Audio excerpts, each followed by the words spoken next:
अस्सलाम वालेकुम। Binance P2P platform पर मर्चेंट्स डैशबोर्ड को इंट्रोड्यूस करवाया गया, उसको आप कैसे यूज कर सकते हैं, क्या P2P फीचर्स न्यू इंट्रोड्यूस हुए हैं, क्या पॉलिसी चेंजेस आए हैं, और इसके साथ साथ क्या आपके साथ P2P स्कैम्स हो सकते हैं, या कैसे आपकी मर्चेंटशिप जो है वो डिसक्वालीफाई हो सकती है किन पॉलिसी वायलेशन पर।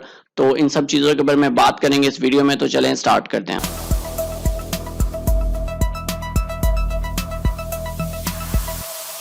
डिस्क्रिप्शन में आपको इस आर्टिकल का लिंक मिल जाएगा, आप लिंक पर क्लिक करके इस आर्टिकल को ओपन कर सकते हैं। Binance P2P platform updates how to use merchants dashboard. तो सबसे पहले हम देख लेते हैं कि क्या पॉलिसी चेंजेस आई हैं बाइनेंस P2P प्लेटफॉर्म के अंदर।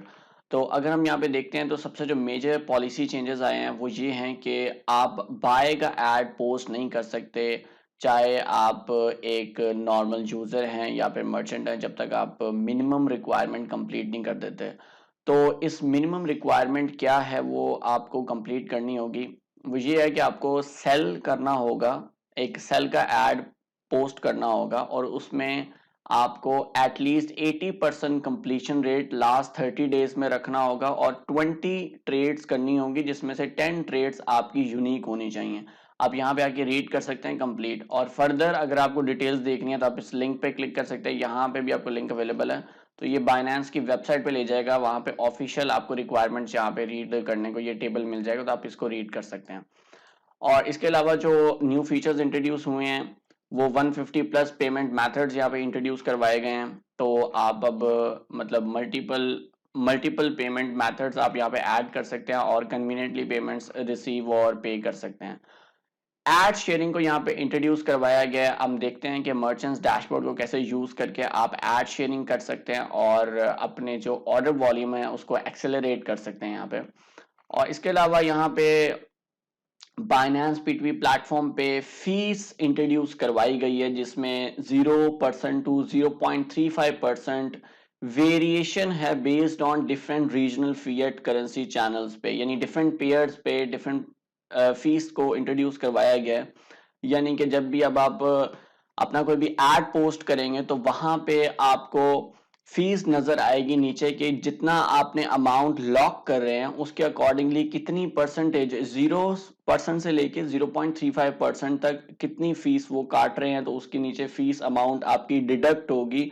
जैसे जैसे आप अपने ऑर्डर्स कंप्लीट करते जाएंगे और आपकी अमाउंट जो है वो ट्रेड होती जाएगी, तो उसमें से उतनी परसेंटेज ऑफ फीस भी जो है वो कटती जाएगी। अगर आप पूरा फीस स्कीमा देखना चाहते हैं तो यहाँ पे आप क्लिक करके प्रॉपर फीस स्कीमा देख सकते हैं कि जो P2P ट्रेडिंग का जो फीस स्कीमा है वो यहाँ पे इन्होंने दिया हुआ है। फिएट करेंसीज आप सेलेक्ट करेंगे, यहाँ पे यूरो और डिफरेंट जो करेंसीज हैं उसके अकॉर्डिंगली आप सेलेक्ट करके ये देख सकते हैं कि बाइनेंस के अगर आप पेयर पे ट्रेड कर रहे हैं फिएट करेंसीज में P2P पे, तो कितनी मेकर और टेकर की यहाँ पे सारों की जीरो ही है।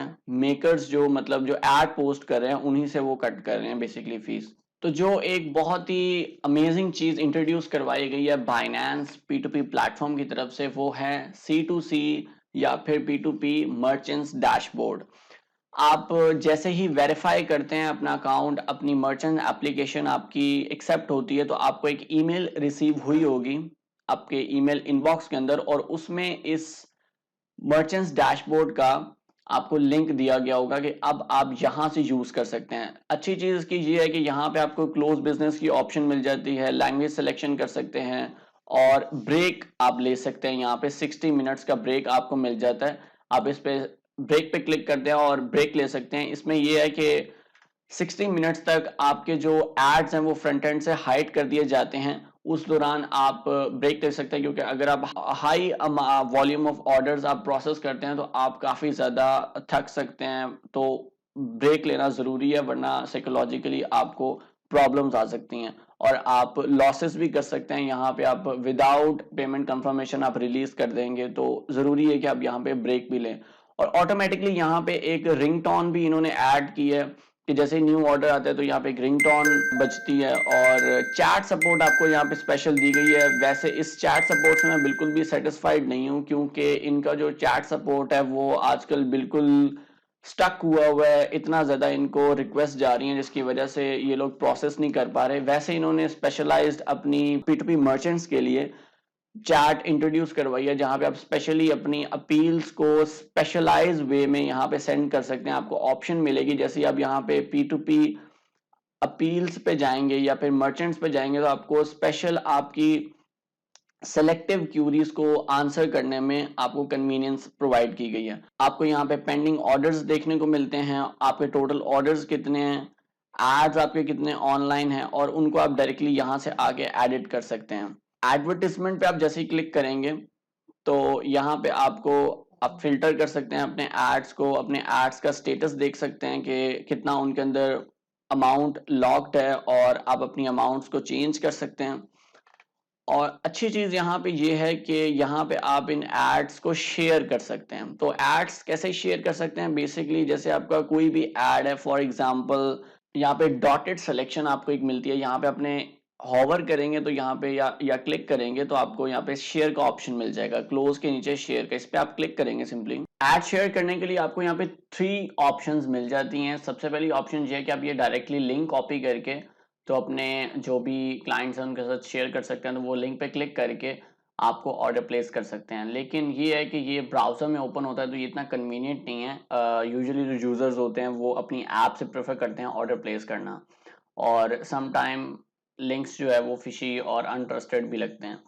और दूसरा जो प्रोसेस है वो सबसे कन्वीनियंट है, वो ये है कि आप अपनी इमेज शेयर कर सकते हैं। जैसे ही आपको एक इमेज शो हो रही है आपके साथ, एड शेयरिंग के लिए आपका निकनेम लिखा हुआ है, एड प्राइसेस हैं और सारी डिटेल्स, यहाँ पे आपके स्टार्ट्स वगैरह यहाँ पे ऐड ऑन होते हैं। तो आप सिंपली इसको सेव पिक्चर करेंगे और सेव पिक्चर करके आप लोगों के साथ डायरेक्टली शेयर कर सकते हैं, उनके साथ चैट में या फिर व्हाट्सएप, या अगर आपके पास पर्सनल कॉन्टैक्ट्स हैं या फिर सोशल मीडिया पे या जहाँ पे मर्जी ईमेल्स में आप शेयर कर सकते हैं। तो वो डायरेक्टली क्या करेंगे कि अपने फ़ोन में, मैं आपको दिखाता हूँ कि आपको एक QR कोड स्कैनर मिलता है, जैसे आप लॉगिन भी करते हैं और आप निक नेम जो है वो डायरेक्टली लोकेट कर सकते हैं, डायरेक्टली मर्चेंट को फाइंड आउट कर सकते हैं डायरेक्टली स्कैन करके ये QR कोड। इस पिक्चर को आप सेव करेंगे तो मोबाइल में देख लेते हैं कि कैसे इसको आप बेसिकली आपका जो यूजर है वो आपको ऑर्डर प्लेस कर सकता है। जस्ट इस पिक्चर को उसने स्कैन करना है, उसकी गैलरी में पड़ी होगी, उसको गैलरी से एक्सेस करके, जरूरी नहीं है कि वो कैमरा से स्कैन करे, वो गैलरी से भी पिक्चर को अपलोड ऐड ऑन कर सकता है अपने पास मोबाइल गैलरी से, और स्कैन करके डायरेक्टली आपको ऑर्डर प्लेस कर सकते हैं। थर्ड जो आपको ऑप्शन मिल जाता है उसके अंदर आप अपना कोड जनरेट कर सकते हैं, सेट कस्टमाइज कोड, जिसको वो एड शेयरिंग कोड के जरिए आपको ऑर्डर प्लेस कर सकते हैं आपके ऐड के ऊपर। जैसे कि मैं अपना एक कस्टम कोड क्रिएट कर लेता हूं।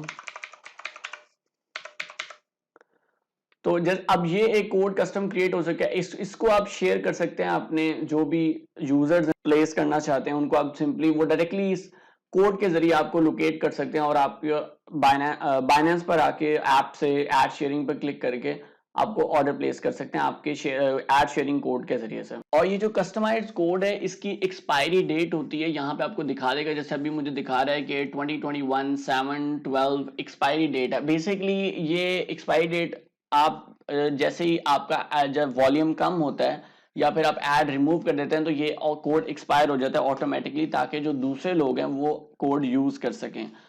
तो इसलिए ये एक यूनिक कोड होता है जो सिर्फ आपके ऐड से ही लिंक्ड होता है। अब इसको बार बार आके अपना कोड चेंज कर सकते हैं। इसमें यह है कि आपका जो कोड है वो यूनिक रहेगा और आप तक ही जो है वो एड्स आएंगे। जब ये एक्सपायर होने लगता है तो आप इसको आके रिफ्रेश कर सकते हैं, दोबारा वही कोड एंटर कर सकते हैं, इवन अगर किसी ने यूज नहीं किया हुआ तो। अब मैं आपको बताता हूँ कि कैसे आप अब आपका जो काउंटर पार्टी है वो कैसे आपको ऑर्डर प्लेस कर सकते हैं अपने ऐड के ऊपर। किसी भी यूजर ने अगर आपको ऑर्डर प्लेस करना है अपनी ऐप के थ्रू, तो सिंपली उसको अपनी P2P ट्रेडिंग में जाने की जरूरत नहीं है। अगर उसके पास आपकी इमेज है ऐड की, ऐड शेयरिंग एडवर्टीजमेंट की जो एक इमेज QR कोड जनरेट होता है, अगर वो उसके पास है तो सिंपली वो अपने पास होम पेज पे ही ये जो QR कोड स्कैनर है इस पे क्लिक करेगा, और जैसे इस पे क्लिक करेगा तो उसके पास कैमरा ओपन होगा। या तो वो किसी दूसरे फोन में वो इमेज ओपन करके उसका QR कोड स्कैन कर सकता है, अदरवाइज वो अपनी अगर उसकी गैलरी में मौजूद है तो वो फोटोज पे क्लिक करेगा तो उसके पास एक्सेस आएगी कि आप अपनी गैलरी की एक्सेस दें, अगर तो उसने ऑलरेडी एक्सेस प्रोवाइड नहीं की हुई। तो अलाउ करने के बाद सिंपली अपनी गैलरी ओपन करनी है,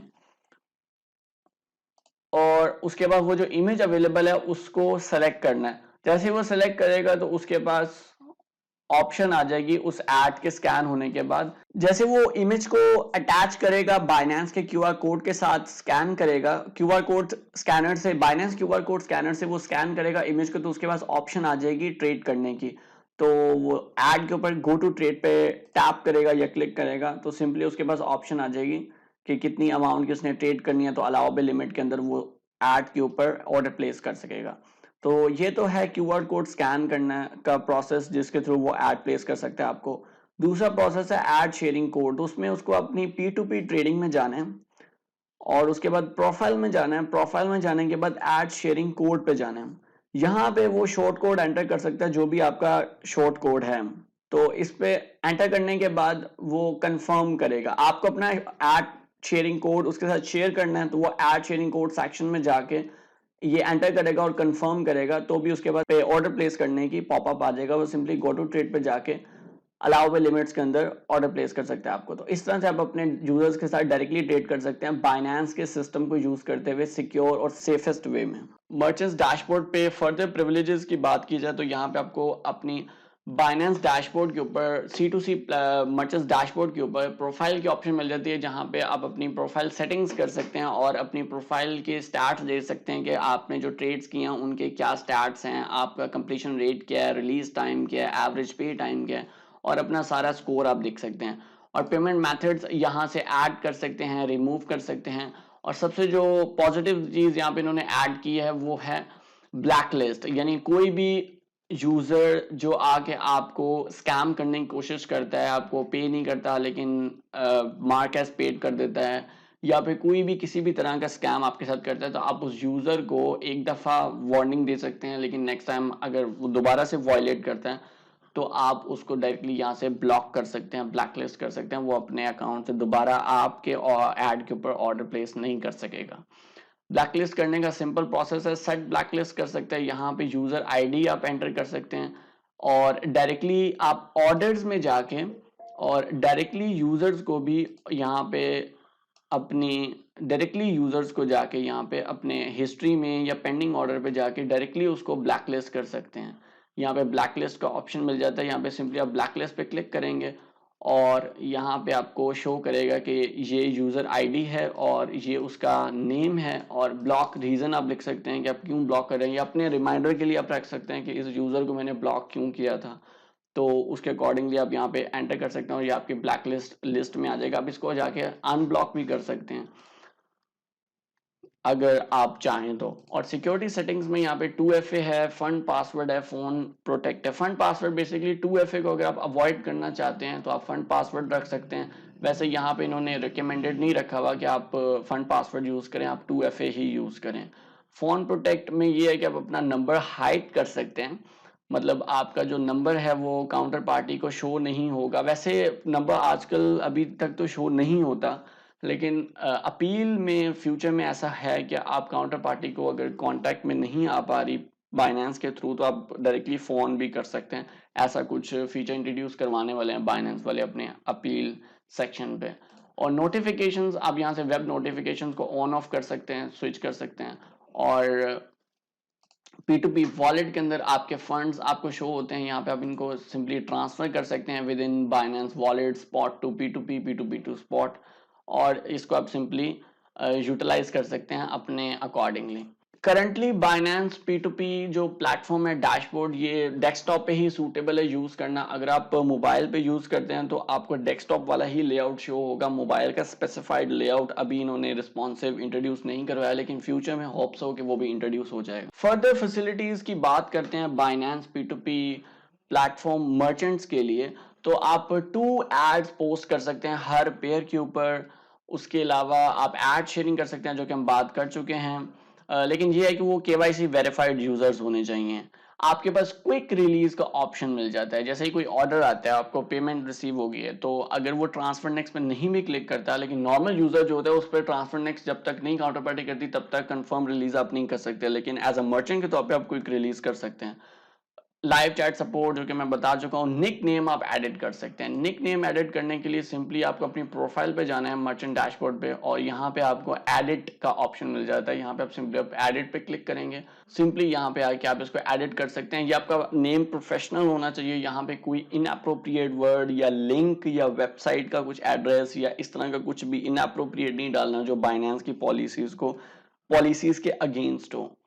सो आप एंटर करने के बाद यहाँ पे इसको कंफर्म सेटिंग कर सकते हैं। इसके अलावा यहाँ पे मर्चेंट्स को सैपी डॉक्यूमेंटेशन प्रोवाइड की गई है, जिसके जरिए आप अपनी ट्रेडिंग को ऑटोमेट कर सकते हैं। इसमें आपको एक एपीआई प्रोवाइड की जाएगी जो कि आप रिक्वेस्ट कर सकते हैं। ये आके आप लिंक पे क्लिक कर सकते हैं, या आपको ईमेल में भी रिसीव हुआ होगा जब आपने कंफर्मेशन कंप्लीट हुई होगी आपकी मर्चेंट एप्लीकेशन की। तो आप यहाँ पे आके ईमेल प्रोवाइड करें, अपना यूज़र आईडी और सारी ये फील्ड्स फिल करें, और आपको एक डॉक्यूमेंटेशन रिसीव होगी। सैपी डॉक्यूमेंटेशन के लिए रिक्वेस्ट सबमिट करेंगे तो आपको ईमेल रिप्लाई में आएगा कि डॉक्यूमेंट हैज़ रिक्वेस्टेड। तो यहाँ पे लिखा होगा कि आप सैपी 2.0 ऑटोमेट कर सकते हैं अपना trading experience public trade data को यूज करते हुए, और advertisement manage your account by updating advertisement trade actions and more.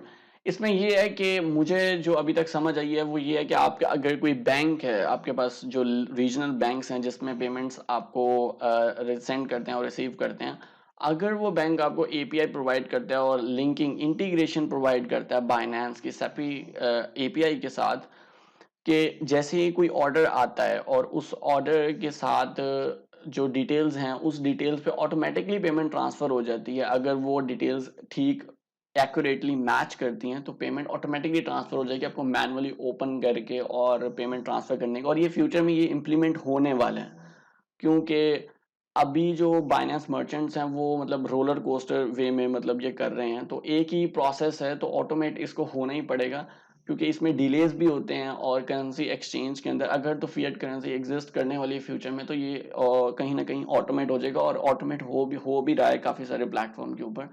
तो आपको भी इसको लर्न करना चाहिए। आपको ये पीडीएफ प्रोवाइड कर दी गई है C2C सैपी वर्जन 2.0 की, इसको आप रीड कर सकते हैं और फर्दर इसमें डेवलपमेंट कर सकते हैं।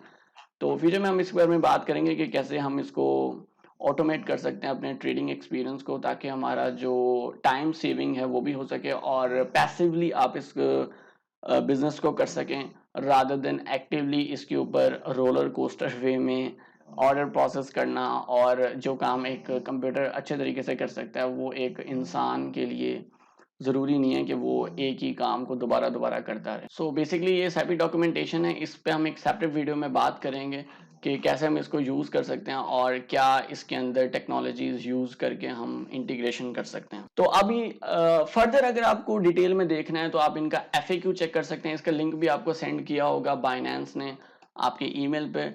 वैसे अगर आप इस आर्टिकल को ओपन करते हैं तो यहाँ पे आपको डिटेल्स मिल जाएंगी। बाइनेंस P2P मर्चेंट प्रिंसिपल्स क्या है, मतलब क्या चीज़ें आप वायलेट करेंगे। तो मेजरली यहाँ पे चीज़ें मैंने यहाँ पे फिल्टर आउट करके रखी हैं कि अगर आप थर्ड पार्टी पेमेंट्स रिसीव करते हैं तो आप डिस्क्वालीफाई हो सकते हैं। अगर आपको आपके अगेंस्ट में ईमेल्स चली जाती हैं बाइनेंस को, सिंगल मंथ के अंदर आपको आपके अगेंस्ट ट्वाइस अपील्स सबमिट हो जाती हैं। तो ये कंफर्म नहीं है, एग्जैक्टली कंफर्म नहीं है कि वाकई आप डिस्क्वालीफाई होंगे, लेकिन चांसेस हैं कि आप डिस्क्वालीफाई, आपका अकाउंट टर्मिनेट हो सकता है मर्चेंट मेंबरशिप से। अगर आप एक्टिव नहीं है, मतलब 2 वीक्स के अंदर कंसिस्टेंट टू मंथ्स तक, 2 वीक्स तक आप कंसिस्टेंटली, या मतलब 60 डेज के अंदर, 60 कंसिस्टेंट डेज के अंदर रेगुलर 2 वीक्स अगर आप कंसिस्टेंट नहीं है, मतलब 2 वीक्स का आप ब्रेक ले रहे हैं, तो मे चांसेस कि आपका जो मेंबरशिप है मर्चेंट्स की वो डिस्क्वालीफाई हो जाए। कंसिस्टेंसी मैटर्स, तो आपको कंसिस्टेंट रहना होगा यहाँ पे, अपनी ट्रेड्स को, नंबर ऑफ ट्रेड्स को, एवरेज रिलीज टाइम, एवरेज पे टाइम, उसको मेंटेन करते रहना है फ्यूचर तक।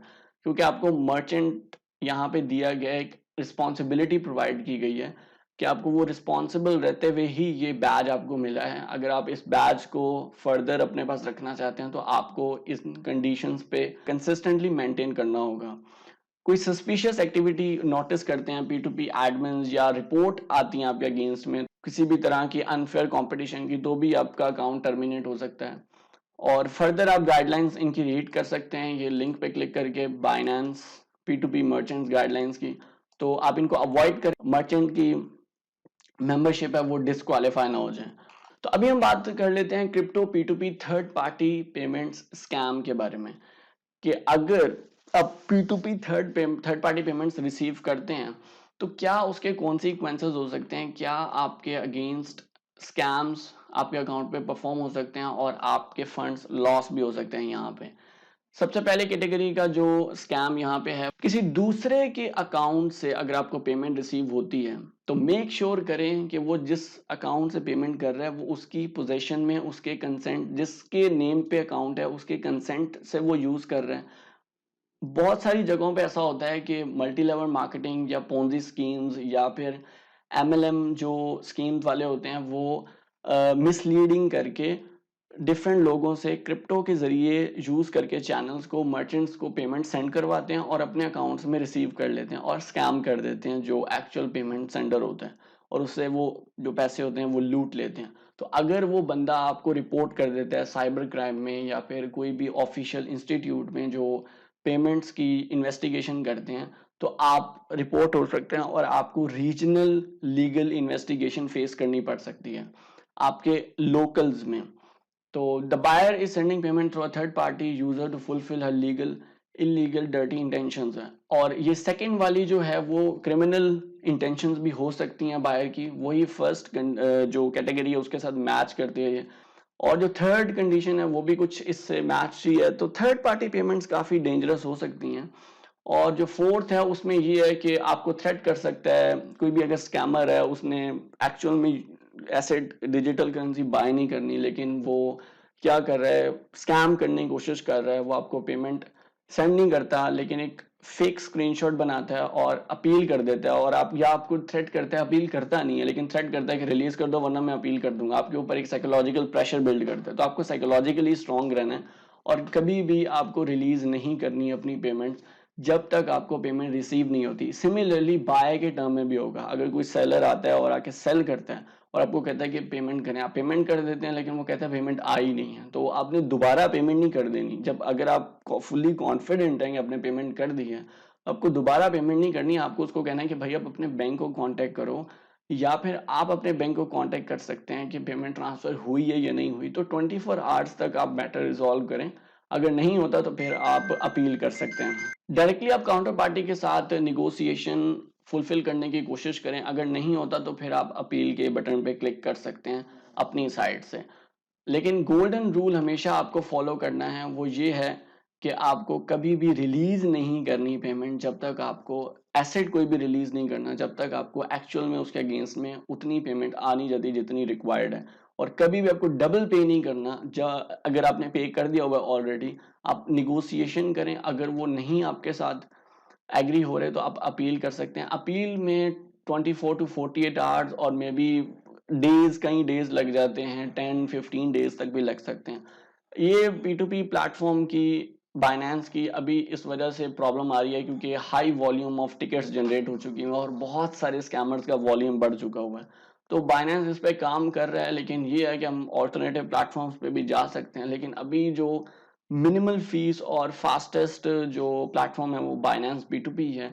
अगर जब तक इसका ऑल्टरनेटिव नहीं आ जाता, आप अपना ओपिनियन बता सकते हैं कमेंट में कि क्या ओपिनियन है, आप सेटिस्फाइड हैं बाइनेंस P2P प्लेटफॉर्म से या फिर आप चाहते हैं कि एक ऑल्टरनेटिव प्लेटफॉर्म होना चाहिए। तो ये एजेंडा थे इस वीडियोस के जो आपको प्रेजेंट करने थे इस वीडियो के जरिए, ताकि आप अवेयर हो सकें एज अ मर्चेंट के तौर पे, और एक नॉर्मल यूजर के तौर पे भी आपको इस वीडियो को लाजमी दोबारा देखना चाहिए, ताकि अगर आप फ्यूचर में मर्चेंट बनना चाहते हैं तो आपको ये सारी जो भी फेजेस हैं उनसे गुजरना होगा, तो कैसे आप हैंडल कर सकते हैं सारी चीज़ें।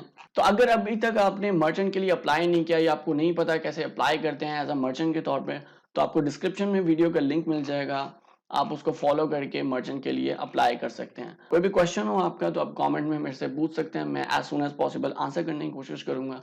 Thank you for watching this video and अल्लाह हाफिज़।